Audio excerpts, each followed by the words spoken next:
Ó, beleza, galera. Então, bem-vindos aí mais um módulo aí da trilha de design, né? Dessa trilha de learning aí que a Amor está proporcionando, que eu acho que é uma iniciativa incrível. Mais uma noite fria, né? Então, tá virando padrão de as noites serem sempre frias.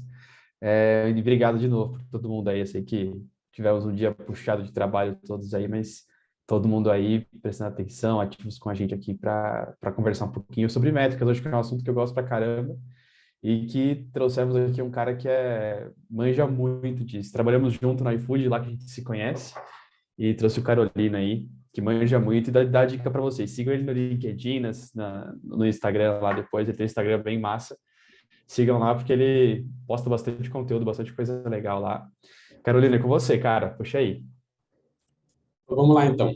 Deixa eu compartilhar a tela aqui já, então.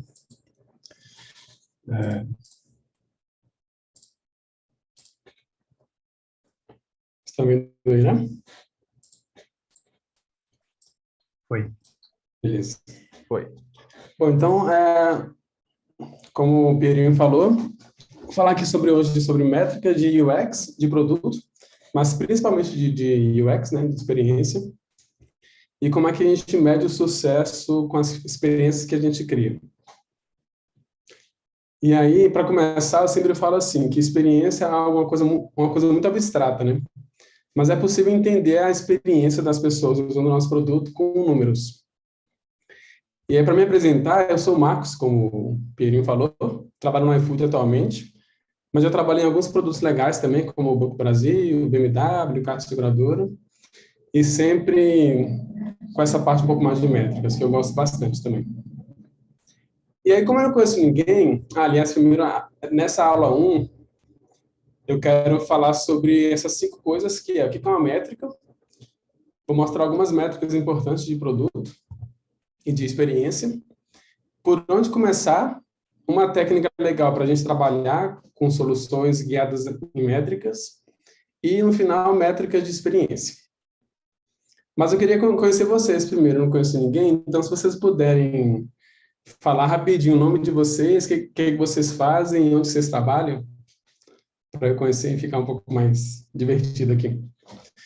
Alguém quer começar? Posso começar. Sou Maria, eu trabalho na Selby, uma startup de tecnologia. Atualmente eu sou PM, mas eu comecei como UX, então Legal. de UX para PM. Tá?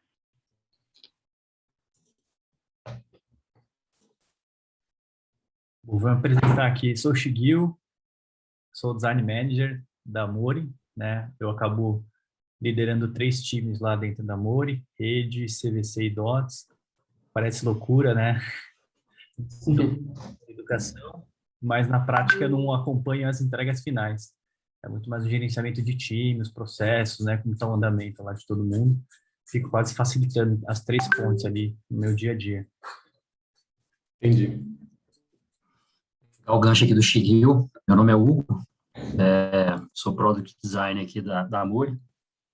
Sou team member aí também de dos times aí do Shigio, estou aqui na rede e faço parte aqui da área de retenção e churn.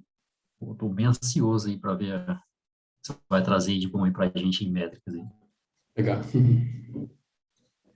Bom, vou me apresentar aqui. Meu nome é Glauci.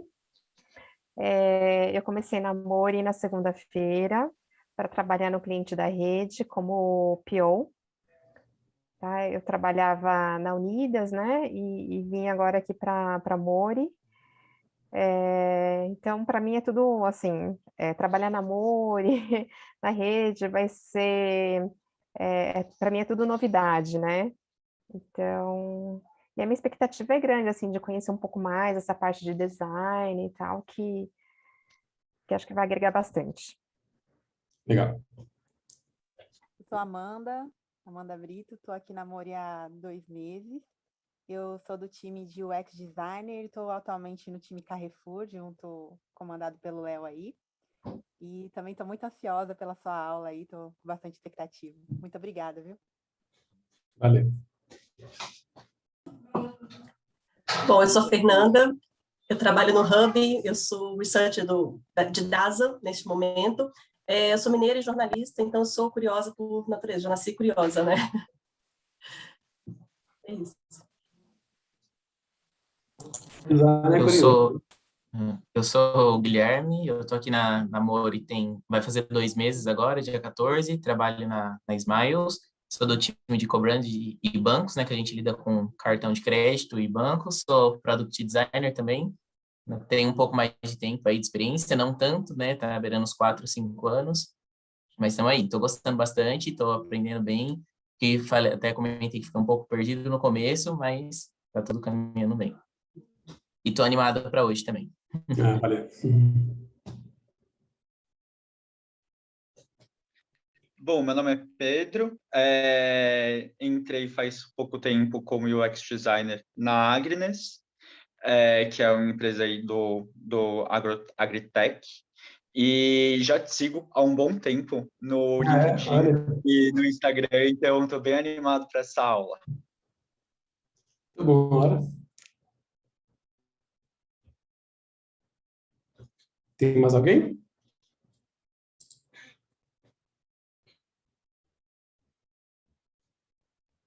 Acho que já foi, né?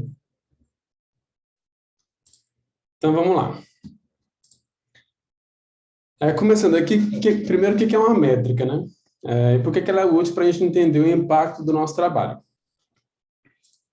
E aí, uma métrica, ela é qualquer resultado básico mensurável. No contexto de um produto digital, são indicadores quantitativos da performance dele.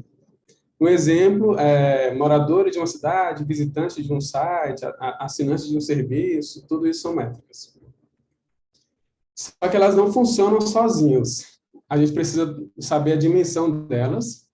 E aí, quando a gente trabalha com várias métricas de um mesmo tipo ou de um mesmo grupo, a gente tem uma dimensão. Um exemplo disso é número de acesso no site pelo celular, número de cadastrados em 6 meses. Por exemplo, o celular e os 6 meses são a dimensão dessa métrica. E um KPI, ele é um indicador-chave de performance, em português, né? Que mede cada parâmetro que faz o negócio funcionar ou evoluir. Um exemplo, retenção, satisfação, engajamento, receita, etc. Tudo isso são KPIs. E as métricas segmentadas em dimensões, elas ajudam a dar mais clareza para esses KPIs. Se vocês tiverem dúvida, pode me parar, tá? Aí eu vou seguindo aqui. E eu queria trazer umas métricas importantes de produto, muito usadas no mercado, para vocês entenderem, talvez vocês até conheçam, mas é legal trazer para que todo mundo fique na mesma página, né? Então, a primeira aqui que eu normalmente trago, e que eu uso muito no meu dia a dia, lá no iFood, é esse contact rate, que é a taxa de contato em português, e ela significa, basicamente, quantas vezes a empresa precisou fazer alguma ação operacional para lidar com o problema de um cliente. E aí ela indica eficiência operacional do produto, ou seja, quanto que o produto ou serviço consegue operar sozinho. Por exemplo, para ficar mais claro, abertura de chamados ou então pedido de suporte. Quanto mais vezes as pessoas abrem chamados ou pedem ajuda para a empresa, esse número aqui, essa taxa aumenta. E aí, quanto mais vezes elas pedem ajuda, mais custo a empresa tem para atender essas pessoas. Então, o ideal é que o produto ele caminhe sozinho, as pessoas consigam se resolver no dia a dia sozinhas, sem precisar de ajuda, para que a gente não tenha para que a empresa não tenha custo com pessoas, com atendimento e economize, né, por esse lado, né? E aí isso pode indicar uma facilidade no uso, se as pessoas precisam de ajuda ou não. E aí, a gente, como designer, né, trabalha muito com usabilidade, pode indicar uma usabilidade boa ou ruim do produto que a gente está propondo. Então, se a usabilidade for ruim, for confusa, as pessoas vão pedir mais ajuda. Então, isso indica que a gente tem que melhorar de alguma forma, né? Entrevistar elas para entender melhor o que está rolando. Tá claro essa? Vou seguir aqui. Uma próxima é o CAC, que é o custo de aquisição de clientes, também muito usado no mercado aí, e ele é um investimento médio em esforços para conquistar clientes para a empresa. E é importante analisar essa métrica para a gente entender se a empresa está investindo, se o que a empresa está investindo para atrair novos clientes vale a pena. E aí, quanto menor esse CAC, quanto menor esse valor de aquisição de clientes, melhor para a empresa. Porque se ela conseguir clientes sem gastar nada, ela economiza, né? Consequentemente, lucrando mais. Então, um exemplo prático aqui. Se uma empresa investiu R$10.000 aqui em marketing e obteve 1.000 clientes, o CAC dela é de R$10. A gente pega aqui os 10.000 de investimento, divide pelo número de clientes adquiridos, e aí dá um valor aqui, né? Então, como eu falei, quanto menor esse valor, melhor para a empresa. E aí, esse valor ele pode envolver tanto campanhas de marketing, que é o mais comum, mas também funcionários que estão relacionados a essa aquisição de cliente, o suporte que é dado para essas pessoas, esses clientes novos, tudo isso, qualquer coisa que seja investimento para obter novos clientes, ele está relacionado ao CAC, a esse custo de aquisição. Uma outra aqui também, essa já é um pouco menos conhecida, mas também é bem importante no mercado, para produto, né? É o LTV, que em português é o valor da duração de vida do cliente. E é um valor, o valor de um cliente para a empresa, ou seja, quanto que ele trouxe de lucro, menos quanto que ele custou para a empresa. Aí a conta é o CAC, que é o valor que a empresa investe para conseguir novos clientes, menos o valor que o cliente paga depois que ele se torna um cliente. E aí esse indicador é importante para a gente entender a aquisição de clientes e a retenção deles, quanto tempo eles ficam na empresa, né? Um exemplo aqui para ficar mais fácil também é um cliente aqui, ó, ele custa para a minha empresa R$500. Esse é o CAC. Aliás, ele é o CAC, mas depois que ele se torna um cliente, a gente tem outros custos também. Por exemplo, se eu tenho um site e o meu cliente ele usa esse site no dia a dia, o custo de manter esse site no ar também é um custo que entra no LTV. E aí, depois que ele se torna um cliente, e se ele começa a pagar uma mensalidade de R$250, em 2 meses eu começo a ter lucro, porque eu compensei esse valor que eu gastei aqui. Entendeu? E aí, a partir desses 2 meses, começa a ter lucro, e aí eu já dei essa compensada. Duas outras aqui, as que são relacionadas a clientes mensais, que é o MAU e o MUB. O MAU são usuários ativos no mês, e aí isso indica para a gente quantos usuários realmente estão usando o nosso produto. É bem focado em produtos digitais, aplicativos, sites.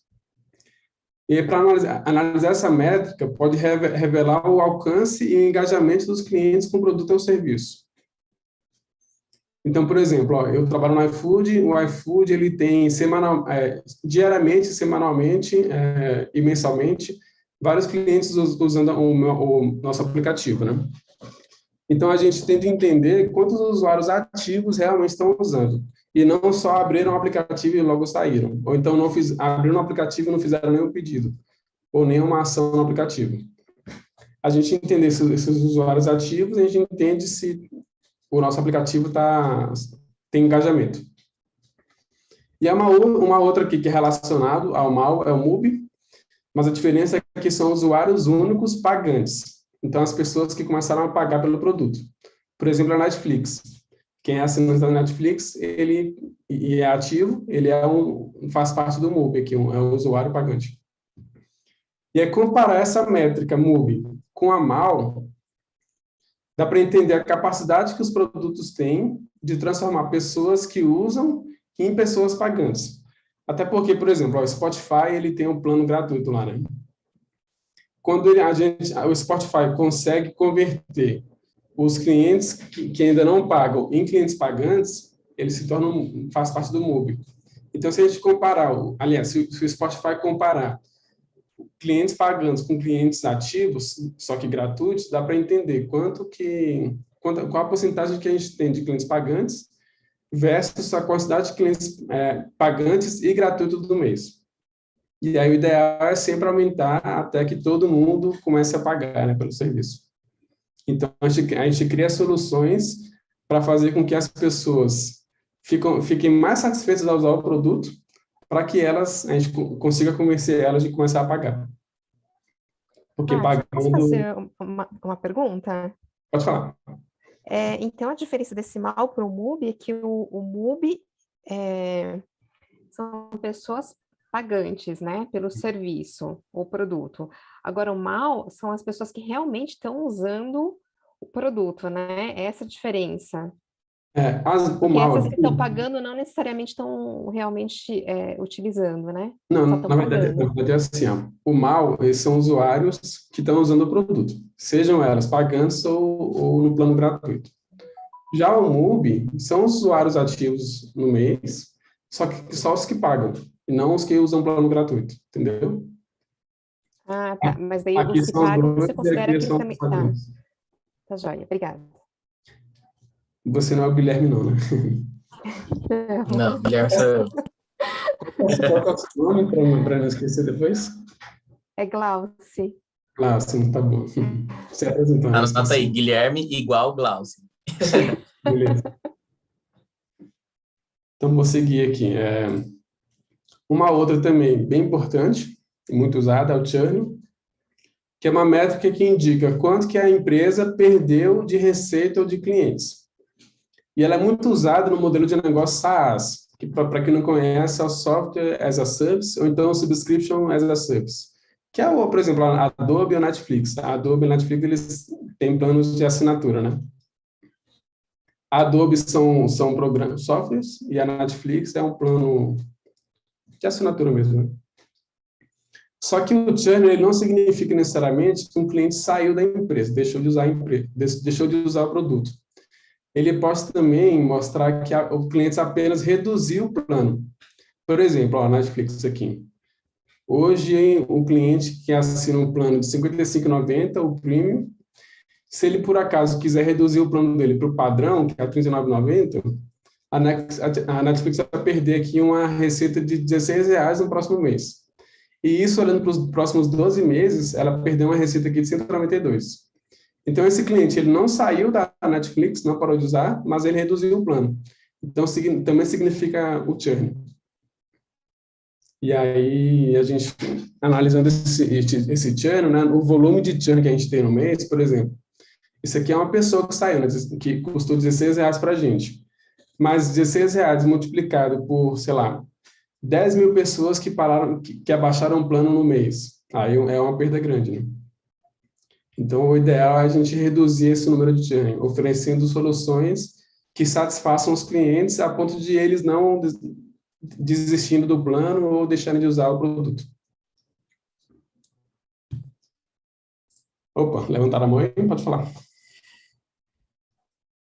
Marcos, eu fiquei com um pouco de dúvida do exemplo do MAU e do Mobile também, num contexto de que você falou, por exemplo, lá do iFood, é um aplicativo que qualquer pessoa pode baixar e você não precisa pagar para usar. Uhum. Então, e ele não, assim, sei que tem vários produtos surgindo dentro do produto, mas assim, quando que eu entro nesse Mobile num cenário desse? Porque eu fiz um pedido no mês, eu entrei para o Mobile, não sei se ficou clara a pergunta, assim, porque no final, o exemplo do Spotify ficou bem claro, né? É um produto que ele tem sua parte de graça e tem o seu plano pago, mas no caso do iFood, eu sempre vou estar usando o aplicativo de graça. Entendi. O time do produto, né? Ele pode definir o que é um MUBI. Por exemplo, no iFood, será que é um cliente que faz um pedido semanalmente? Ou faz um pedido mensalmente, ou faz um pedido a cada 3 dias, eles podem definir o que é MUBI no contexto deles. Entendeu? Então, o MUBI, ele pode ser o valor que a pessoa paga mensal, ou o time de produto, né, a squad de produto que cuida dessa parte, pode definir que o MUBI, a pessoa que está dentro do MUBI é a pessoa que faz um pedido a cada 3 dias. Ou no mês, por exemplo. Aí varia de cada contexto de produto. Por exemplo, o iFood, ele é um produto que as pessoas normalmente fazem pedidos semanalmente. Mas tem produtos em outros contextos que o natural é elas fazerem um pedido, fazerem uma compra no mês. Mas isso não quer dizer que está ruim, é porque o tipo de produto dessa empresa, a compra é mensal, não é semanal. Então, varia de cada contexto, por isso que não tem como eu falar que o MUB significa uma compra. Cada contexto define esse MUB, né? Mas como você falou, o Spotify ele é mais fácil de entender, porque é mensal, né? Mas se você entender o contexto do seu produto, fica fácil de definir esse MUB. O MUB ele é meio que uma métrica variável que o próprio time de produto pode definir, né, no caso. Isso, Inclusive, o MAU também. O MAU, cada contexto tem um usuário ativo. Por exemplo, eu trabalho em um produto lá no iFood que é para restaurantes. E ele tem vários gráficos de indicadores informativos. Só que lá ele não tem nenhuma ação lá dentro. Ele só entra, acessa, olha os gráficos e pronto. Então, para mim, o usuário ativo nesse produto é a pessoa que entrou e ficou pelo menos 30 segundos olhando. No meu contexto, isso para mim é um usuário ativo. Mas já no aplicativo do iFood, é o cara que interage com algumas, por exemplo, entrou, acessou alguma loja, ou procurou algum produto. Então, definir esse usuário ativo, ou esse MUB, é importante em cada contexto. Mas é bem variável, como vocês falaram. Beleza, obrigado. Alguém mais? Vou seguir aqui, então. Se quiserem perguntar das coisas que passaram também, pode perguntar, tá? Eu volto. Aqui o NPS já é mais conhecida, né? Muita gente confunde com uma métrica de satisfação, mas na verdade ele é uma métrica que mede fidelidade e indiretamente ele mede satisfação. E aí uma pergunta clássica para ele é aquela, de 0 a 10, qual é a probabilidade de você indicar a empresa, o produto ou o serviço para um amigo? E aí, para fazer esse cálculo aqui, a gente pega a porcentagem de promotores menos a porcentagem de detratores. Promotores são as pessoas que dão nota de 9 a 10. Detratores são pessoas que dão nota de 0 a 6. Tem um estudo por trás disso para definir esse espaço aqui de notas. E aí também tem os passivos, que são pessoas que dão nota de 7 a 8, que são aqueles que, para eles, tanto faz indicar ou não, eles até gostam da empresa ou do produto, mas que talvez nem indicariam. Os promotores são as pessoas que com certeza indicariam o produto para alguém, porque gostam muito. E os detratores, que são, como eu falei, dão nota de 0 a 6, são as pessoas que, se puder, em vez de indicar, elas criticam para outras pessoas para ninguém usar. Porque elas não estão satisfeitas. E aí, esse cálculo aqui parece um pouco complicado, né? Mas no dia a dia, na verdade, eu uso uma calculadora do SurveyMonkey, que é essa aqui, ó. Deixa eu abrir aqui.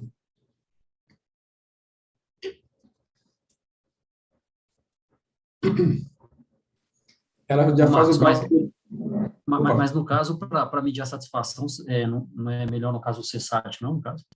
Sim, eu vou falar dele mais à frente. Mas o método de satisfação é exatamente o C7. E aí a gente usa até os dois no dia a dia para poder fazer a conexão. Mas só para deixar um pouco mais claro aqui, como é que a gente calcula esse NPS, né? Vamos supor que eu fiz uma pesquisa no mês passado e algumas pessoas responderam. Aí algumas responderam com nota 10, vamos colocar 10 pessoas responderam com nota 10, 5 pessoas com nota 9, aí nenhuma com 8, 5 pessoas com 7, 5 com 6, 5 com 5, 5 com 4. E aí gera esse indicador aqui, ó. Esse indicador, quanto mais próximo do 100 aqui, melhor está a empresa, melhor está a satisfação e fidelidade das pessoas, dos clientes. Quanto mais para cá, menos 100, quer dizer que tem muito mais detratores. Então, a gente tem que agir de alguma forma para fazer com que o produto melhore, para que essas pessoas comecem a ficar satisfeitas e indiquem para outras pessoas. Entendeu? Ficou claro?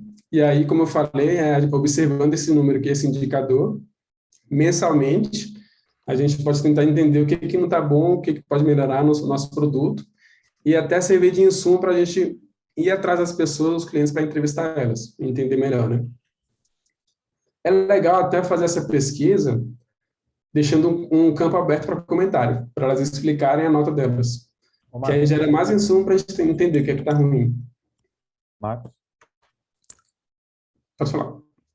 Por exemplo, eu estou vendo como se fosse uma escala de 0 a 10.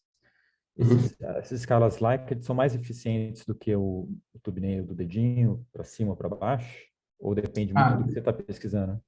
Entendi. Depende do que você está pesquisando, depende do que você quer pesquisar. Eu vou até falar sobre isso mais à frente, mas nessa métrica NPS, o comum, aliás, o indicado é usar essa pontuação de 0 a 10, porque faz parte do estudo que eles fizeram lá, para chegar nesse indicador. Mas já no C7, que alguém falou aí, a gente usa mais aquela escala Likert, que é de notas de 1 a 5 ou de 1 a 7. Aliás, de 1 a 3, de 1 a 5 ou de 1 a 7. E aí também tem um estudo por trás para poder... E aí por isso que indica a gente usar essa escala que chama Likert, que é notas de 1 a 5, 1 a 7 e 1 a 3. Já esse do dedinho, né, para cima e para baixo, ele também é indicado, mas para outros contextos. Ele é muito usado em ajuda. Por exemplo, a gente vai no site lá, pedir ajuda, e aí a gente é direcionado para um artigo lá de um post no blog, por exemplo, respondendo a nossa pergunta. Aí no finalzinho tem lá, essa informação foi útil ou não? Marcos. É mais nesse caso. Né? Opa, pode falar. Desculpa, você está não tá compartilhando a apresentação, está no... Ah, tá. Voltou. Agora sim. Voltou. Pô. Deixa, mas agora voltou tudo, peraí.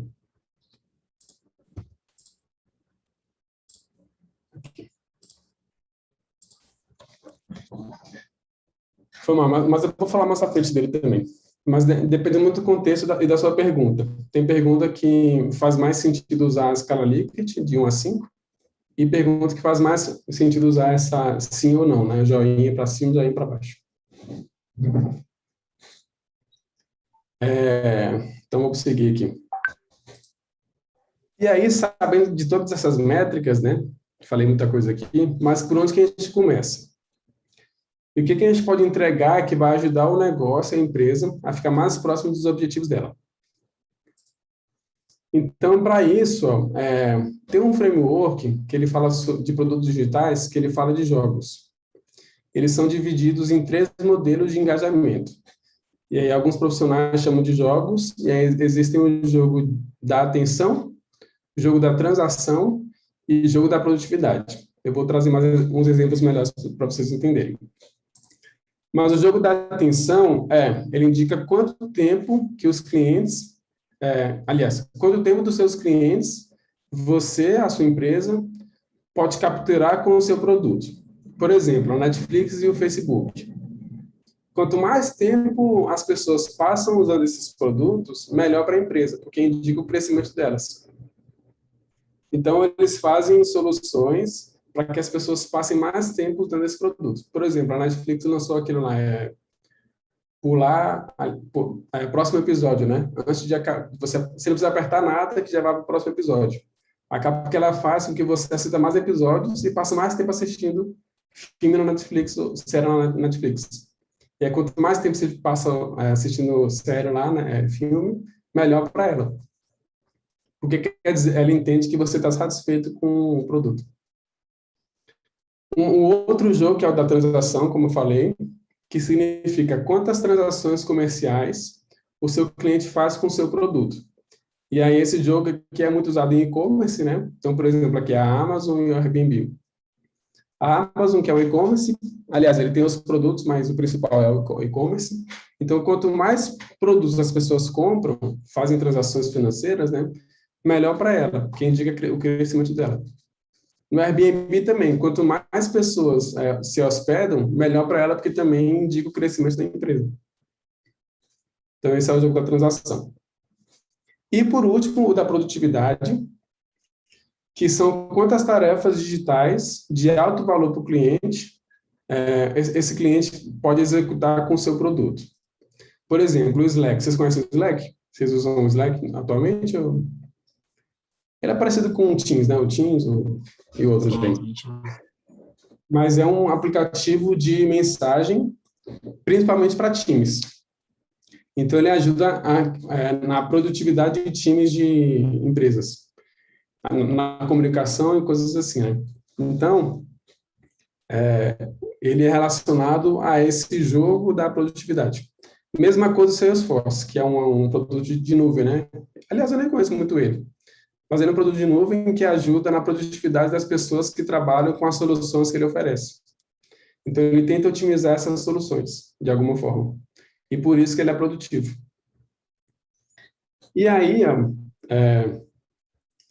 para poder entender melhor esses jogos e entender como é que a gente pode definir um objetivo de negócio para cada empresa, a gente tem esse framework aqui que chama North Star Metric, que significa a estrela do norte. E aí, ele é o principal indicador de crescimento sustentável da empresa. O propósito dele é conectar todos os times com a visão e a missão do negócio. E aí, entendendo o jogo da empresa, a North Star Metric fica um pouco mais clara. Para ficar mais claro de entender, eu trouxe aqui também os exemplos dos próprios produtos aqui, né? Então, por exemplo, a Netflix, o modelo de negócio dela é de atenção, a North Star Metric dela é o número de assinantes assistindo versus as horas de conteúdo por mês. Então, fazendo esse cálculo aqui, ela consegue entender se ela está crescendo ou não. Um outro aqui, o Facebook. Ele também está no modelo de negócio de atenção, e a North Star Metric dele é tempo gasto ativamente no feed dele. Então, o número de usuários ativos no mês, por exemplo, usando o feed dele. A North Star Metric da Amazon, que o modelo de negócio dela, o jogo dela é a transação. A North Star Metric é a compra por visita ou por sessão do cliente. Então, quanto mais compras as pessoas fizerem em cada visita, melhor para ela. Ela entende que assim ela está crescendo. Airbnb, como eu falei, é o número de noites reservadas por mês. Quanto mais noites as pessoas reservam, melhor para ela também. Já o Slack, que é o jogo da produtividade, então, é o número de usuários ativos diariamente, que é o DAO, como eu falei mais cedo, né? Aliás, eu falei sobre o MAU, né? Mas existem o DAO, o MAU e o UAU, que é o de usuários ativos diariamente, usuários ativos mensalmente e usuários ativos semanalmente. Depende do contexto de cada produto. No caso aqui, o contexto que faz sentido para o Slack é analisar os usuários ativos diariamente. Quanto mais usuários ativos tiver no dia, melhor para o Slack, porque ele entende que está crescendo. E por último, o Salesforce, que também é produtividade, né? A North Star Metric dele é o número de assinantes ativos. E aí, aqui ficou claro para vocês? Aqui ficou um pouco mais complexo já, né? Mas tá, beleza, então, vou seguir. E aí, além da North Star Metric, a gente também tem as Input Metrics. Mas voltando aqui na North Star Metric, para a gente conseguir entender qual que é a North Star Metric do nosso produto, do produto que a gente trabalha, da empresa que a gente trabalha, a gente pode responder algumas perguntas. Então, a gente define um objetivo e aí responde, por exemplo, esse objetivo que a gente definiu, ele gera valor para os clientes? Ele representa a visão da empresa? Ele é um indicador de sucesso? Ele é compreensível por todos? Todo mundo que lê esse objetivo vai entender? E ele é mensurável? Como eu falei lá no comecinho, qualquer métrica ela precisa ser mensurável. As pessoas têm que conseguir medir ela. Então, por exemplo, aqui, na nossa Metric da Netflix, o objetivo dela entrega valor para os clientes porque são o número de pessoas assinantes assistindo. Então, esse é o valor dos clientes para ela. É um indicador de sucesso? Sim, porque quanto maior o número de assinantes, quer dizer que ela está crescendo, né?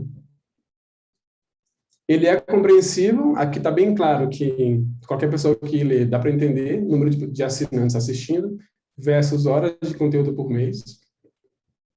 E é mensurável, dá para contar o número de assinantes e as horas de conteúdo. Então, respondendo essas perguntas aqui, dá para a gente entender melhor, definir melhor a North Star Metric do nosso produto ou da nossa empresa. Aí, acompanhado da North Star Metric, tem as Input Metrics, que nada mais é que métricas, só que de segundo nível. E aí, os times, eles podem criar soluções que podem influenciar diretamente esses inputs, essas métricas de segundo nível. Exemplos de métrica de segundo nível. Por exemplo, o NPS é uma métrica de segundo nível. Ou o Contact Rate, ou o Churn. Então, o meu time ele pode criar soluções para que as soluções impactem nessa métrica NPS ou impactem aqui no Churn, e, consequentemente, ela vai impactar na North Star Metric, que é a principal métrica do produto. Entendeu? E aí, mais para frente, eu vou trazer uma dinâmica para vocês, para a gente entender melhor como é que a gente constrói soluções baseadas nessas métricas aqui, e aí fica mais claro um pouco. Seguir aqui. Tá. E aí eu queria fazer uma prática com vocês, para vocês entenderem melhor, fixar melhor, né? Então, vou até compartilhar uma tela aqui. Eu criei uma dinâmica aqui no FigJam. Deixa eu compartilhar aqui, peraí. E aí eu queria que a gente pensasse junto e tentasse definir qual que é a North Star Metric de cada produto desse. Vocês estão vendo a minha tela do FigJam? Não, tá na não. apresentação ainda. Deixa eu fazer de novo.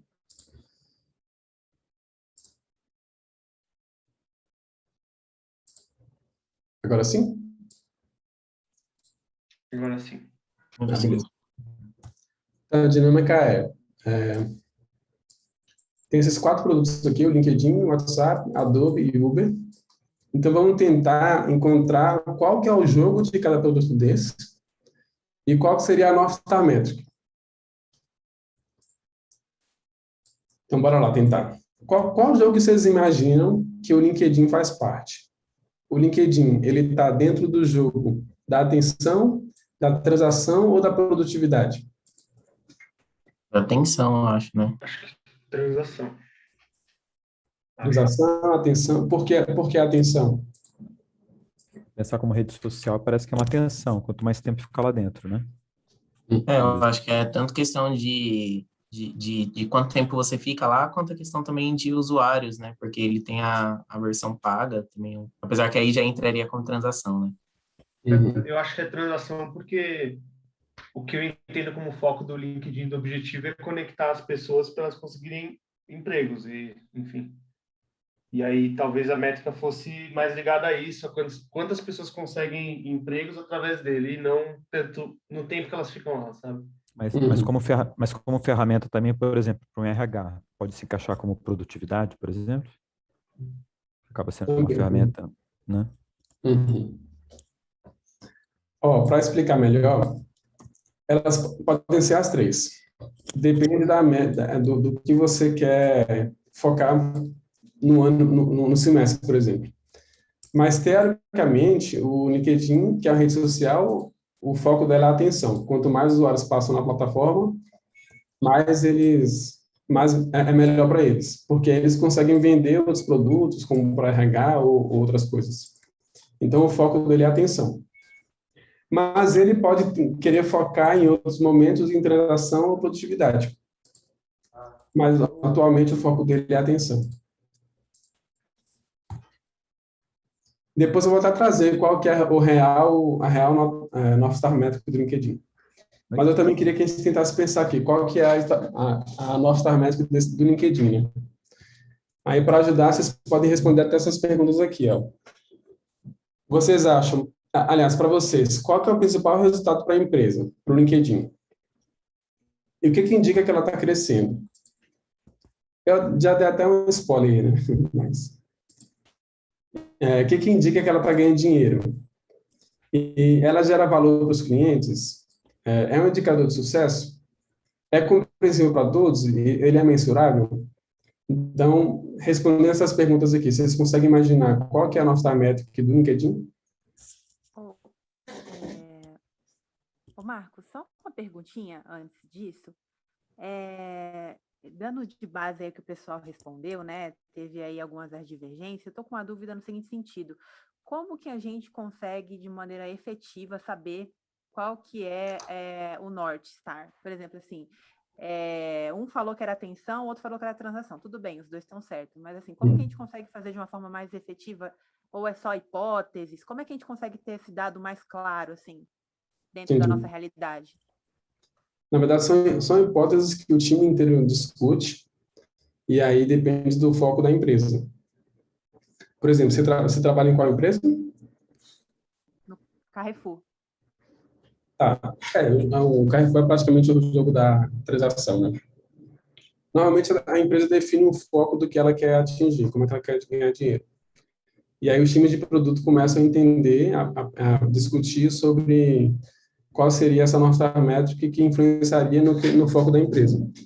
Mas é muito na discussão, assim, não tem um método muito claro para isso. O que ajuda o que ajuda a responder essas perguntas aqui. Mas é muita discussão, todo mundo discute para entender a estratégia da empresa. Perfeito. Muito obrigada. Então, vocês conseguem encontrar aqui qual que é a North Star Metric do LinkedIn? O que mostra que ele está crescendo e ganhando dinheiro?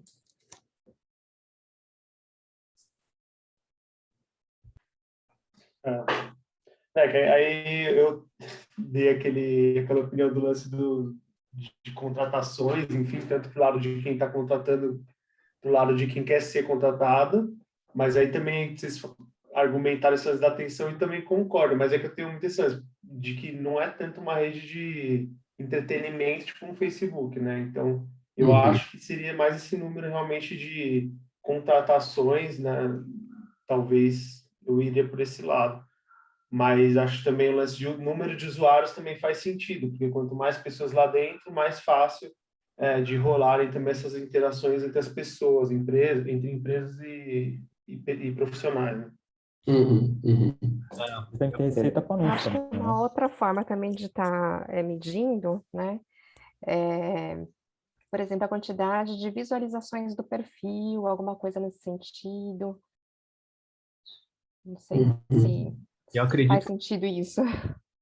Eu acredito que é uma porta de entrada mesmo para quanto mais profissionais se colocarem lá seu portfólio, mais gera valor para ter essas conexões com as empresas, enfim, recrutamento. Aí argumento até para vender para as empresas que, olha aqui, ó, tem quanta gente bacana, né? Fazer essas conexões e tal. É meio que encadeia, né? Mas acho que a porta principal é gerar esse número de profissionais aí. É isso.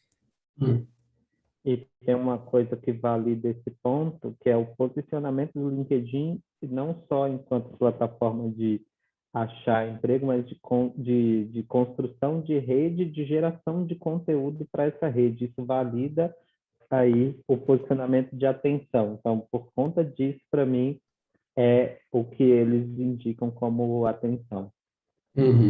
Inclusive, foi um posicionamento que eles mudaram depois que eles estouraram de crescer, começaram a botar, inclusive, anúncio no metrô, e depois daquilo que gerou esse boom de pagar influencer, top voices no LinkedIn, para que as pessoas ficassem ali e utilizassem como outras formas de entretenimento, né? Assim como o Facebook faz, entre outros.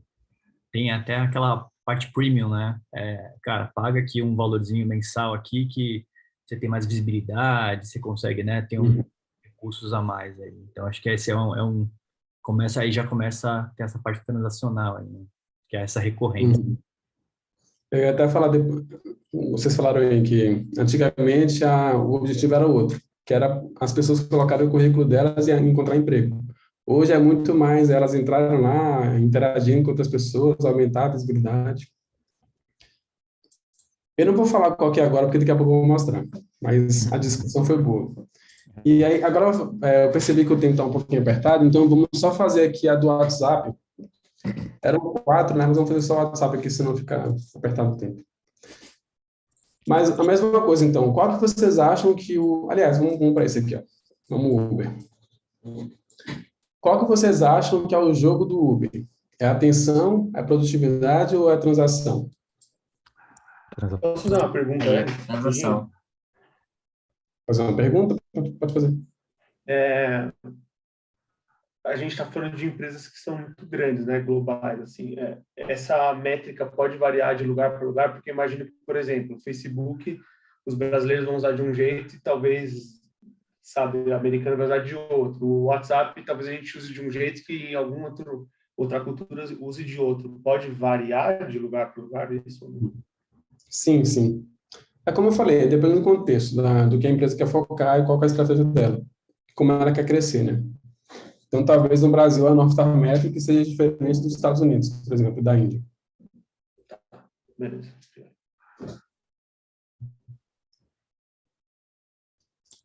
Mas então, o Uber aqui, alguém falou transação, né? Por que você acha que é isso?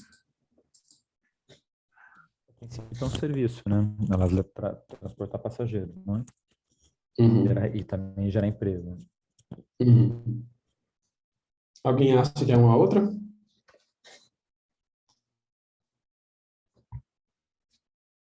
O Uber está bem claro até, né? Mas você, qual vocês imaginam que é a North Star Metric, agora sabendo qual que é o jogo dela?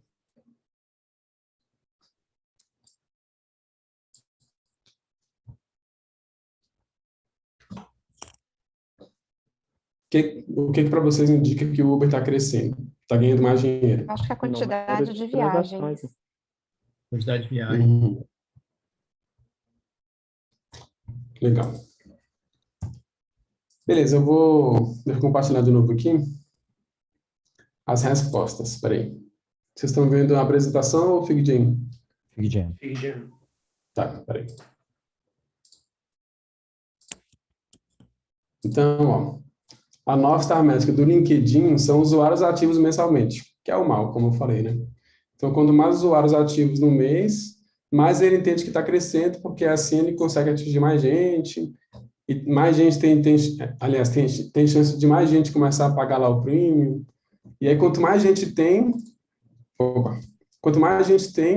mais chance dos RHs contratarem a ferramenta, porque sabe que lá tem muita gente usando. O do Uber aqui, como eu falei também, né? É o corridas concluídas por semana. É o que vocês falaram, só que ele analisa por semana. Então, quanto mais corridas tem por semana, mais ele entende que está crescendo, está ganhando mais dinheiro. Já o da Adobe é a média de arquivos criados por conta de usuário. E aí ele está no jogo lá da produtividade, né? Então, quanto mais arquivos as pessoas criam, mas ele sabe que as pessoas estão satisfeitas e estão usando o produto e vão continuar pagando o produto por mais meses. O Marcos, então, peraí, o LinkedIn e o Uber, das 3 colunas, qual que eles estão? O LinkedIn é atenção, esqueci de colocar, mas o LinkedIn é atenção, o Uber é transação, Adobe produtividade e o WhatsApp é atenção também. Tá. Rede social normalmente é atenção. Ô Marcos, é bem interessante essa questão da North Star Metric, né? Mas a questão da rentabilidade, né? Como linkar a rentabilidade da empresa, né?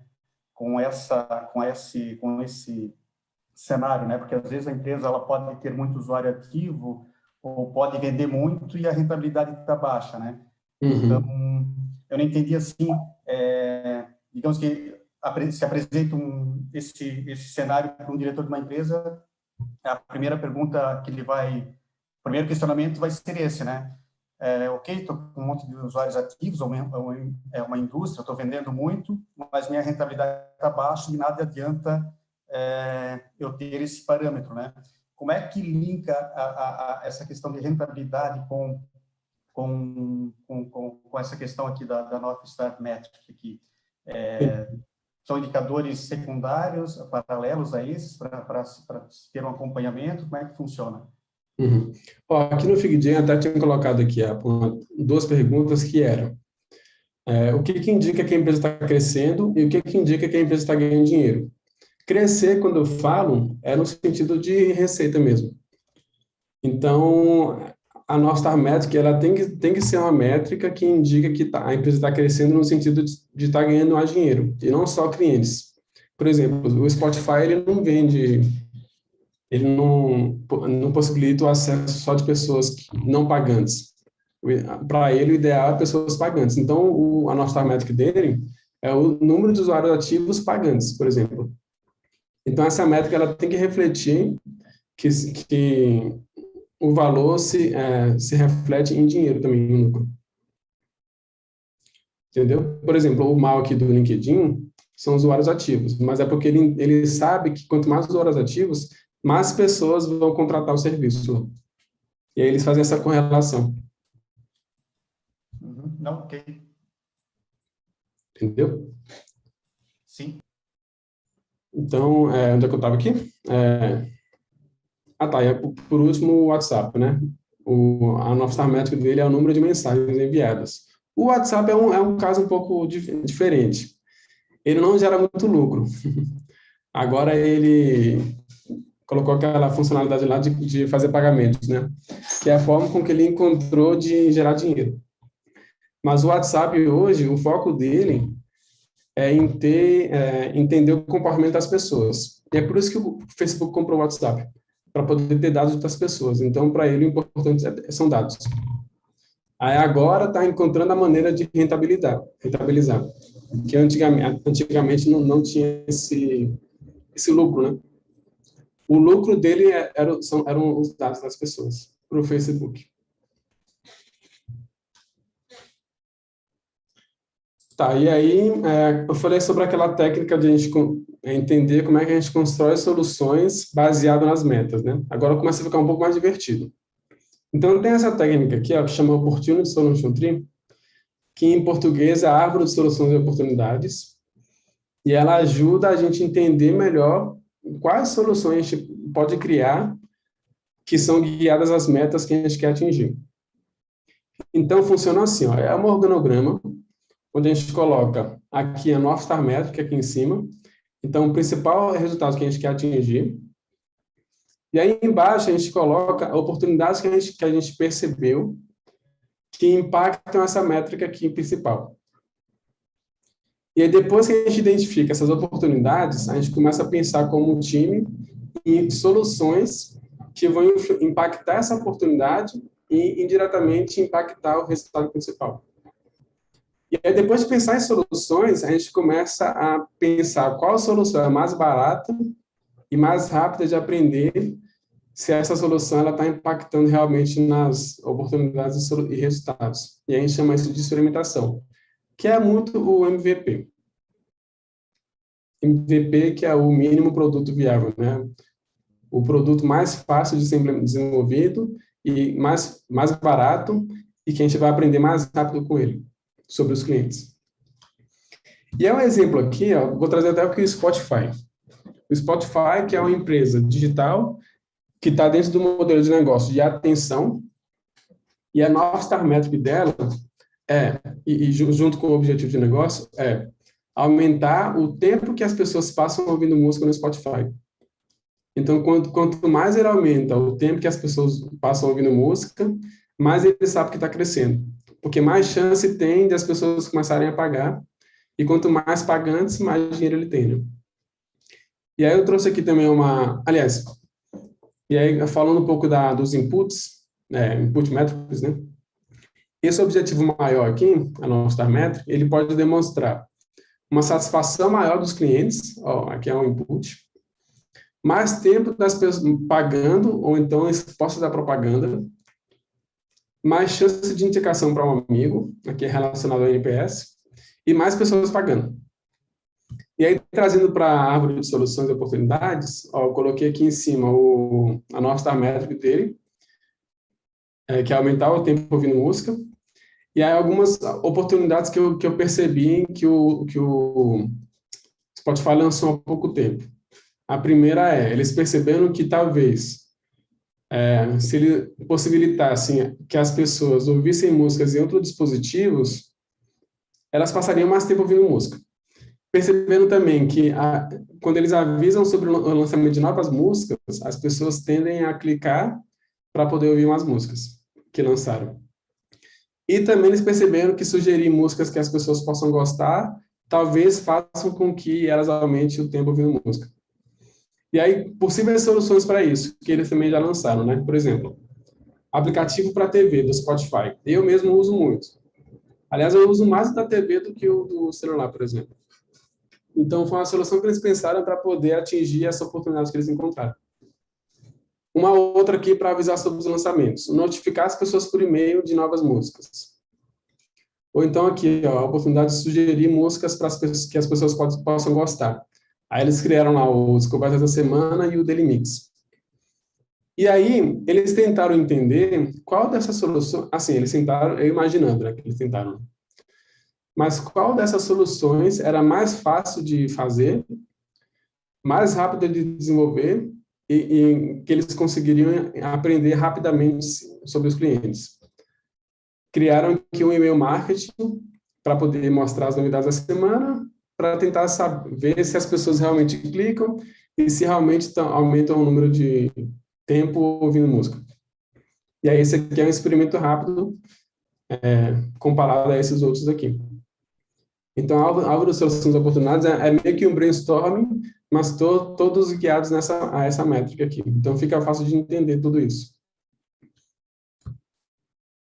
E aí, como eu falei aqui, focando na Daily Mix, ele também tem meio que uma North Star Metric para essa funcionalidade só, que é oferecer músicas que as pessoas gostariam de ouvir e, assim, aumentar o tempo delas ouvindo música. Entendeu? E aí, vamos aqui para a prática também, de novo. Vou lá no FigJam. Ficou claro para vocês? Ficou, né? Vai ficar mais ainda agora. Espera aí. Cadê? Ó. Vamos tentar fazer aqui a árvore de soluções e oportunidades para o Uber. Então, como eu tinha falado lá, a North Star métrica do Uber era, qual que era mesmo? Aqui. Deixa eu copiar aqui. Corridas concluídas por semana.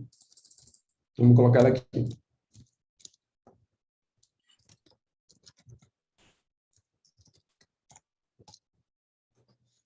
E aí, ó, eu queria tentar ver com vocês, tentar imaginar algumas oportunidades que vocês veem para o Uber fazer de solução, existente ou não, para poder influenciar esse número aqui de corridas concluídas por semana. Então, o que o Uber pode fazer para que as pessoas usem mais o Uber, por exemplo? Pode ser coisa que já existe ou da cabeça de vocês. Só para Oferecer desconto, corrida compartilhada, delivery deles. Peraí, deixa eu escrever aqui. Oferecer desconto. Corrida compartilhada, legal. Qual que é o outro? Serviço de entregas. Vamos focar no Uber para motorista de levar e trazer, sem ser para entrega. Boa. Tem alguma outra? Eu acho que hoje em dia também tem alta questão de influencer, né? Então, acho que questão de marketing, assim, estratégia de divulgação. Plano de benefícios também, talvez. Pacote de benefícios por uso. Aí eu não sei se a gente colocaria como tem recompensas, né? Esse que tá falando, Jacó? Exato, programa de recompensas por frequência de uso. Sobre o marketing, aqui a gente fala um pouco mais sobre produto e solução. O marketing ele trabalha em outra esfera. Vamos colocar aqui recompensas. Tá, beleza. Então vamos lá. Se bem que... tá. Quais soluções vocês imaginam que o Uber pode fazer relacionado a oferecer descontos? Tem aquela carteira do Uber, né? Que você insere seu dinheiro antes, você tem, tipo, você tem a sua carteira, você já coloca o dinheiro e aí suas corridas têm desconto. Pagamento pré-pago. Corrida pré-paga. Vou colocar assim. Vou até abrir o aplicativo. Tem alguma outra relacionada a oferecer desconto? Benefícios por parceiros, código de desconto de parceiros. Como é que seria isso? Seria para clientes, por exemplo, do Santander Van Gogh, você tem ali Tipo descontos empresariais. Descontos empresariais. Legal. Sei se entra aí Vamos aqui para também a questão de desconto de frequência. Tem, tipo, usuários que usam todos os dias o Uber, então, às vezes, ele paga um valor menor, porque ele tem uma Quanto mais você frequência usa, diária. né? Isso. Legal. Aí faz um pacote com algum motorista, sabe? E aí ele vai sempre com aquele motorista e paga um valor menor, talvez. Legal isso. Agora, para a corrida compartilhada, a última aqui. O que vocês acham que o Uber pode fazer para corrida compartilhada nesse contexto? E já até tem, né? Você, pelos seus contatos mesmo, já automaticamente compartilhar. É a coisa mais prática do mundo, essa funcionalidade. Já existe. Trazer os contatos do celular. Muito bom. Mais alguma aqui? A última aqui? Compartilhar preço da corrida, né? Dividir a corrida. Que é esse aqui também, né? É o mesmo aqui. É parecido, né? Tá, verdade. Foi mal. Se bem que esse aqui já é meio que uma solução também, né? Eu estou aqui pensando numa coisa meio parceria com associações, por exemplo, que eu acho que eu não sei se isso ali vai junto com descontos empresariais, mas talvez a gente pode pensar um pouco no meio ambiente. Pensar em meio ambiente, se ele fizer campanha, se ele conscientizar que vale a pena você compartilhar, não sei, aí vai meio que nas notificações ou... A campanha colocava como que você fosse conhecer pessoas, ver mais era pessoas, verdade, né? Tinha um lance assim. Verdade. Mas essa abordagem Criar por vontade, carbono, criar por o exemplo, desejo. acho que é uma... Peraí, Desculpa, Maria. Falei, Jacó. Não, a Maria estava falando primeiro. Não, então não quer criar o desejo. Aí o motivo do desejo eu não sei, né? Você tem que achar cool, tem que virar cool compartilhar, né? Como? Não sei. Eu acho que talvez o lance de transformar corridas em créditos de carbono, sabe? Alguma coisa nesse sentido de carbono, usar o meio ambiente como um apelo, porque a partir do momento que uma pessoa, tudo bem? mais de uma pessoa... Uma mensagem que até para facilitar. Essas coisas que em relação à responsabilidade do prédio de total... Eu acho que você abriu o microfone e estava mandando áudio. Tudo bem? Vou te mandar um áudio até para facilitar. Vamos acompanhar o áudio. Essas coisas que é em relação ao prédio, quem é o síndico, o subsíndico, né? Tem o corpo diretivo aí, eles são responsáveis por qualquer coisa dentro do condomínio e arcar com prejuízo, né? O que não pode é eles não ignorarem isso, né? E aí sim... Pega o site e já coloca de solução aí já. Resolver. Mas acho que sempre a melhor forma é chamar, conversar, falar que, né? Ele tá falando com a gente? Não é com a gente não, né? Vou ativar uma muda aqui. Tá fazendo um áudio, Chiquinho. A gente está aqui antenado nos assuntos do seu condomínio e é isso mesmo. Você tem nosso apoio, inclusive. A gente já tá fazendo uma árvore aqui já, pô, para resolver esse problema aqui. Eu já escrevi condomínio aqui.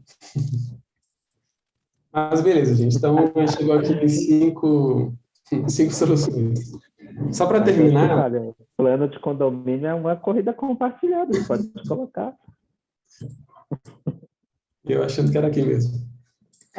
Mas vamos fazer assim agora, ó. Olhando para essas 5 soluções aqui. Vou até aqui usar uma matriz aqui de impacto e esforço.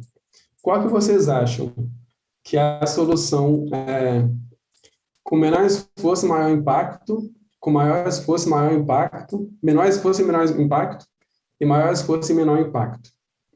Ficou claro? Dá para ler aqui, né?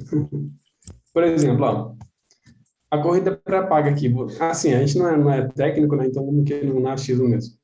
Mas corrida pré-paga, vocês acham que ela tem um alto impacto ou baixo impacto? Para impactar essa métrica aqui.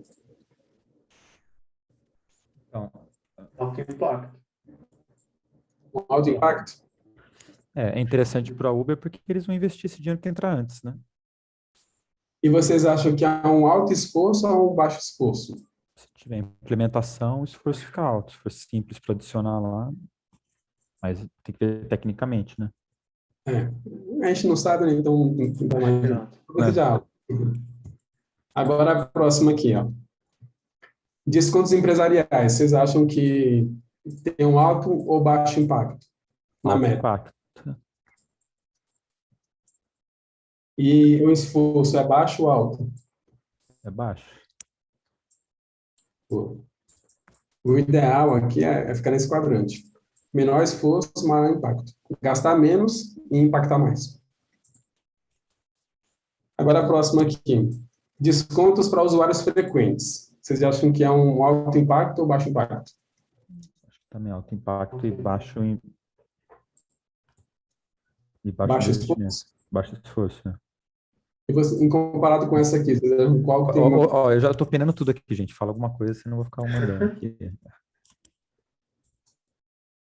Acho que, Eu acho que o vendo usuário pelos frequente... usuários... Pode falar, mano. Fala você. Não, é só para... Vendo os usuários, né, que eu acho que você vai colocar também, eu acredito que a gente atingir não um público nichado, mas um público geral, a gente tem um impacto maior do que um nicho. Porque geralmente, assim, estou chutando aqui, tá? Por exemplo, empresário geralmente usa Uber, mas às vezes eles têm carro próprio, então assim, a gente tem que ter essa variante também. Então, talvez a gente atingir um público maior, a gente tem um impacto maior no resultado. Ó, como que eu tinha lido isso? Eu tinha imaginado assim, você chega para clientes que são corporativos e oferecem, por exemplo, você tem a Mori, faz uma conta Mori, e todo mundo que usa Uber na Mori tem 5%. Mas nesse sentido, você vai pegar 100 clientes de uma vez. Aí se a Uber oferece para o Bradesco, sei lá, 50 mil funcionários, sabe? Você já tem uma base de clientes muito maior. Você já prevê um faturamento grande, né, de uma vez só, né? Então, talvez, nesse sentido, o desconto empresarial seja um impacto maior do que o desconto para usuários frequentes, né? Mas eu não sei se ele, de fato, é um esforço menor, porque isso demanda uma negociação empresa a empresa, que vai demandar muito da cultura e do momento dessas empresas. Então, eu não sei se para implementar isso é uma coisa que faz tanto sentido. Aí eu não sei se a gente mensura isso aqui ou se não. Eu tenho essa dúvida, inclusive, que eu queria dividir com vocês. Se alguém souber, já me conta. Acho que o que ele está falando tem uma dúvida que eu estava também na cabeça. Para o lançamento de um produto, quando outras áreas são envolvidas, não só desenvolvimento, né, e tecnologia e produto. Vamos supor que aqui eu preciso do comercial, como ele falou, eu preciso do marketing, eu preciso de outras áreas. Eu conto esse esforço? Sim, também. Assim, esse exercício aqui é mais para a gente fazer entender como é que a gente define as prioridades aqui. Mas é claro que tem conversa com outros times, conversa com a empresa inteira, às vezes, para poder definir, né? O que realmente é baixo esforço ou alto esforço. E o que é realmente alto impacto e baixo impacto. Mas é mais para a gente entender a dinâmica aqui, como é que a gente faz no dia a dia. Mas, por exemplo, a resposta do Jacó, eu não tenho. Se alguém tiver também. Mas seria uma conversa, discussão com vários times, né? Comercial, marketing, talvez, produto, tecnologia. Até considerando assim que se houver essa negociação com esses outros times, eu acho que o esforço vai ser bem maior nessa parte dos descontos empresariais. Igual o Jacó comentou, né? Envolve toda uma negociação com as empresas, né? Então, eu acho que, na minha opinião, acho que o esforço seria um pouquinho maior, tá? Para descontos empresariais. Talvez sim, realmente. Mas vamos pegar aqui a última aqui, ó. Transformar corridas em carbono, por exemplo, ou outras coisas de responsabilidade social. Vocês acham que essa solução ela gera muito impacto ou baixo impacto? Gera bastante impacto, só que a implementação é puxado, né? Eu acho que gera baixo impacto e não me parece ter uma implementação tão complexa, porque, inclusive, a própria ONU ela já tem um cálculo específico para isso em cima de quilometragem. E aí eu acho que você pode parametrizar de acordo com o modelo, de acordo com o CAF, já saca essa métrica e isso, inclusive, transforma-se em vantagem competitiva em ESG. Inclusive, será que a gente aqui teve uma ideia que a gente deveria, inclusive, vender para o Uber? Será que alguém já teve essa ideia? Mas eu acho que não é tão, me parece, né, que não é tão difícil. A gente não sabe. Mas acho que foi uma boa discussão, assim. Eu queria mostrar isso aqui só para a gente entender o seguinte, que é, sabendo o que gera mais impacto e tem menor esforço, a gente consegue definir qual experimento a gente vai fazer primeiro. Então, por exemplo, esses três aqui, ó, o time de produto vai ter que, aliás, o time da empresa vai ter que decidir qual deles a gente vai focar para poder entender se realmente está impactando essa métrica aqui. Então, no caso, eu pegaria um desses três aqui para poder fazer esse experimento, né? Lançar um MVP e conseguir aprender com os clientes. É claro justamente que... a discussão que a gente estava aqui, né? Sim, É. Aprender isso e aí ter dados para isso, né? Ter argumentos para isso. É claro que vai precisar de pesquisa, de teste, de validação, teste de habilidade, qualquer coisa para poder entender melhor. Então, para poder também decidir o que realmente vai experimentar ou não. Mas no dia a dia, a discussão é mais ou menos essa, assim, com o time inteiro, sabendo quais soluções impactam nas métricas e qual que a gente vai criar, construir primeiro para poder virar MVP e desenvolver e aprender, né, com isso. Ficou claro aqui? Gostaram? Sim. Então, vamos dar um intervalinho aqui de 5 minutinhos, só para beber uma aguinha aqui, ou vocês querem continuar? Acho que é bom dar um intervalinho, não é muita coisa, né? Para simular. Pode ser 5 minutinhos. Beleza, vou até colocar um timer aqui. Então, valeu, gente. Daqui a pouco, 5 minutinhos, a gente volta.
Pessoal, vou ficar por aqui, se alguém quiser perguntar alguma coisa aí.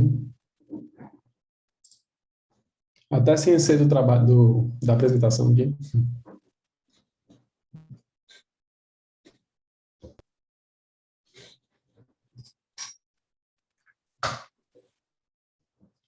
Eu perguntei tinha até pronunciado errado o nome da escala. É Likert? Ou Likert. Likert. Aí depois você começou a perguntar, posso continuar? E todo mundo fazia assim. Eu falei, tem usos específicos do thumbnail, do dedinho. Você falou, depois eu vou falar da métrica do dedo. Aí cada vez que você perguntava, posso continuar, gente? Só via as mãozinhas assim, né? As janelinhas. Mas no caso da minha pergunta foi porque justamente um dos produtos que a gente está fazendo é um produto para desenvolvedores. Então, mostra a documentação e a gente pergunta se o uso é útil ou não para aquela pessoa no campo do comentário. Aí, para mim, não faz muito sentido a Likert nesse momento, porque a pessoa ela não vai ficar mais ou menos satisfeita nessa hora, mas é uma percepção minha. Eu queria saber se... Aí você respondeu, depende do que precisa, né? Não é tão quantitativa essa informação. Eu também trabalho num produto mais técnico, assim, para devs. E a gente usa lá tanto a Likert, 5 estrelinhas, quanto a sim ou não. Depende do contexto lá. Por exemplo, lá também tem artigos. Aí no final a gente pergunta se foi útil ou não. Mas a gente tem uma parte lá para os devs cadastrarem aplicativos. E aí nessa experiência a gente pergunta como é que foi a experiência com a escala Likert, que são as 5 estrelinhas. Entendi.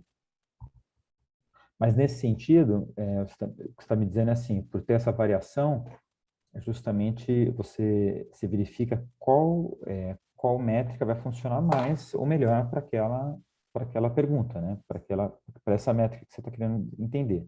Igual você falou aí, Na verdade, você tem que entender qual objetivo você quer entender. Objetivo, né? O que você quer responder?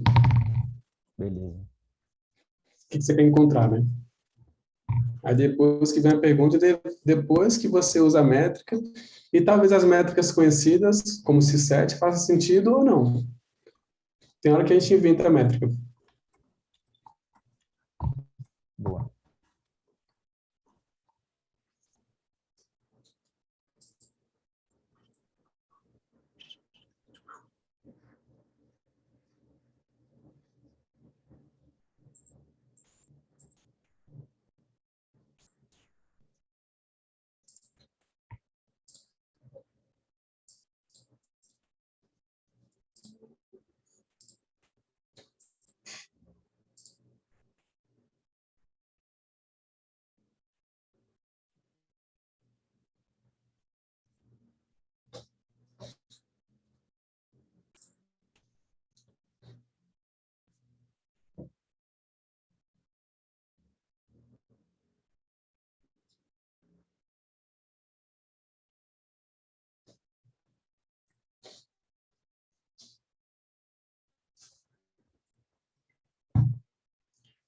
Tá todo mundo aí? Vou voltar aqui.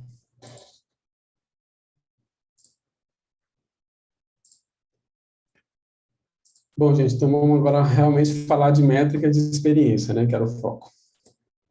Mas eu trouxe todo esse conteúdo anterior para poder entender e agora ficar um pouco mais fácil. Então vamos lá. Como é que os designers podem trabalhar com métricas? E aí, para mim, é importante pensar em métricas a partir da perspectiva de quem usa o produto.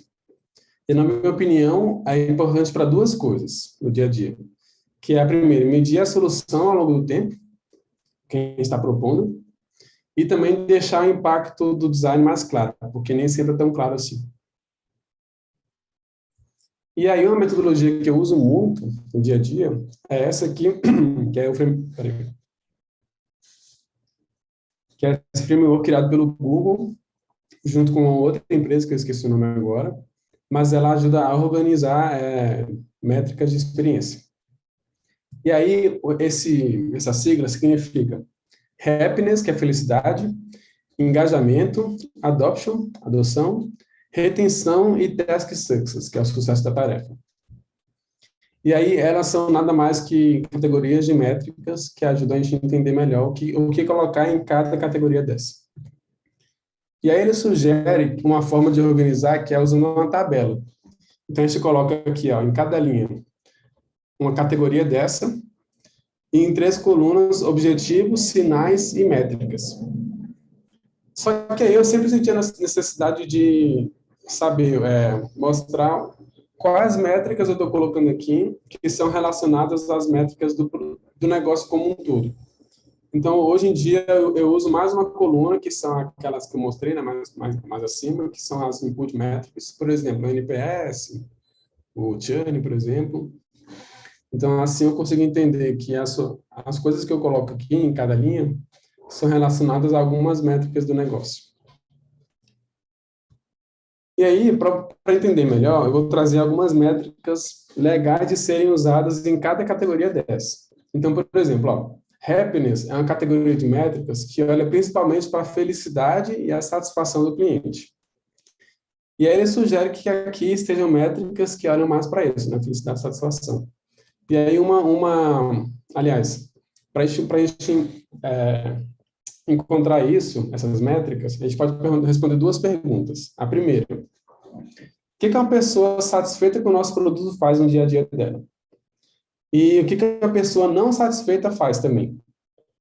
E aí, olhando para isso, a gente consegue medir se a pessoa está satisfeita ou não. Algumas métricas legais de colocar também nessa categoria. Só voltando um pouquinho, aqui, respondendo essas 2 perguntas, a gente pode encontrar métricas que não são famosas e que não existem, só que elas fazem sentido para o nosso contexto. Eu vou apresentar algumas aqui que elas são famosas então, e todo mundo conhece, mas você não precisa necessariamente usar essas métricas que eu vou apresentar agora em cada categoria do HEART. Vocês vão entender mais à frente. Mas, por exemplo, uma métrica legal de usar aqui em Happiness é o C7, como já falaram, né? Ele é um método de avaliação usado para entender se o produto está atendendo a expectativa dos clientes, além de perceber o que pode ser melhorado. E uma pergunta clássica para essa métrica é, a gente pergunta para o cliente, né? Como é que você avalia a experiência ao utilizar essa página, ou ao utilizar esse produto, ou esse serviço? E aí a gente usa a escala Likert, como o Thiago falou, que são 3 estrelinhas, ou 5 estrelinhas, ou 7 estrelinhas, que tem gente que usa também com emoji, ou qualquer outra coisa. O importante é que são 5 notas, ou 7 notas. Sendo que a primeira é muito difícil, nesse caso, para essa pergunta, e a última aqui é muito fácil. E a gente sempre coloca um campo aberto para poder entender o motivo dessa nota, né? E entender melhor a dor da pessoa. Uma outra é o SES, que é muito parecido, é o mesmo método aqui da escala Likert, mas o foco dela é entender o esforço que o cliente faz ao usar o produto. E aí a pergunta clássica para ela é, em uma escala de 1 a 7 ou de 1 a 5, quão fácil ou difícil foi para você fazer essa ação? Por exemplo, vamos lá no Spotify. Eu acabei de criar uma playlist compartilhada e adicionei alguns amigos, né, para eles colocarem música lá. No final, eu posso perguntar para essas pessoas, quão fácil ou difícil foi para você criar essa lista compartilhada?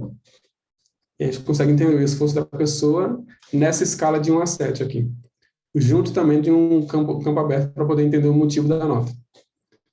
A gente sempre deixa esse campo aberto como opcional, porque senão a quantidade de respostas na pesquisa reduz muito. Porque nem sempre as pessoas querem responder, né? Aliás, quase nunca. Triste isso. Uma outra é o CCS, que também é até um método parecido, com SES e com C7, mas o foco dela é avaliar termos e textos usados na interface. E aí a pergunta clássica para ela é, você entendeu os termos usados aqui nessa página, por exemplo? Isso a gente pode usar em partes pequenas da interface ou numa página inteira do site, por exemplo. O normal é usar em partes menores, por exemplo, como o Thiago falou também, né, de uma página técnica aí. Então, eu perguntei aqui, ó, você entendeu os termos usados nesse gráfico? Sim ou não? E aí a gente analisando o volume de pessoas que deram nota sim e o volume de pessoas que deram nota não, a gente consegue entender se elas estão entendendo ou não, né? Só que ele também tem a outra forma de usar, que é com a escala Likert, mas aí mudando um pouco a pergunta. Então, seria, os termos usados nessa página do site, ou nessa tela do aplicativo, eles são fáceis ou difíceis de entender?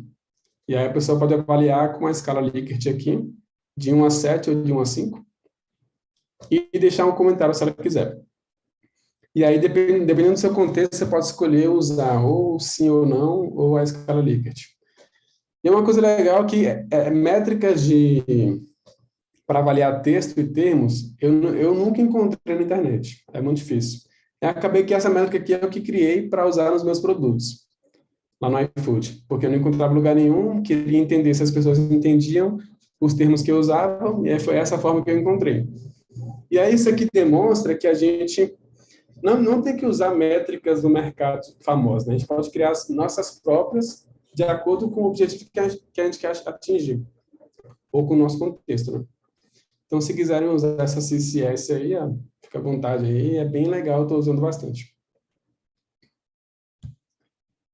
Essa aqui é a que eu mais uso no meu dia a dia, que chama o MUX Lite, e é uma avaliação que mede usabilidade e utilidade do produto ou da solução.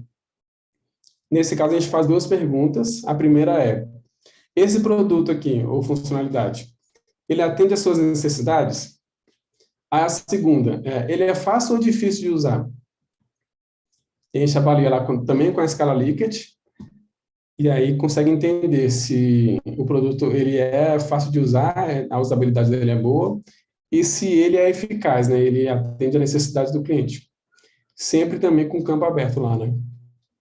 E é uma coisa que eu faço no meu dia a dia, é fazer isso em várias páginas do site que eu trabalho, para poder comparar elas. Então, por exemplo, ó, a página 1, na pesquisa que eu fiz lá nessa página, as pessoas responderam que a utilidade está acima de 4, ó, só que a usabilidade está abaixo de 4. Então, não está tão bom. O ideal é ficar aqui, ó, no topo, né? 7 e 7. Já a página 2, ela performou melhor. As pessoas deram notas próximas de 5, tanto para a utilidade quanto para a usabilidade.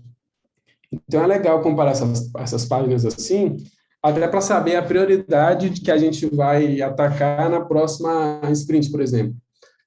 Pensando assim, se essa página aqui não está performando muito bem, então o foco na próxima sprint ou no próximo mês é trabalhar nessa página, para que todas fiquem próximas do 7, né?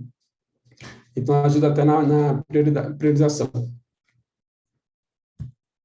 E aí, trazendo aqui um exemplo para o Spotify, para ficar um pouco mais claro de tudo isso. O Spotify, ele usa likes para ter esses feedbacks de satisfação.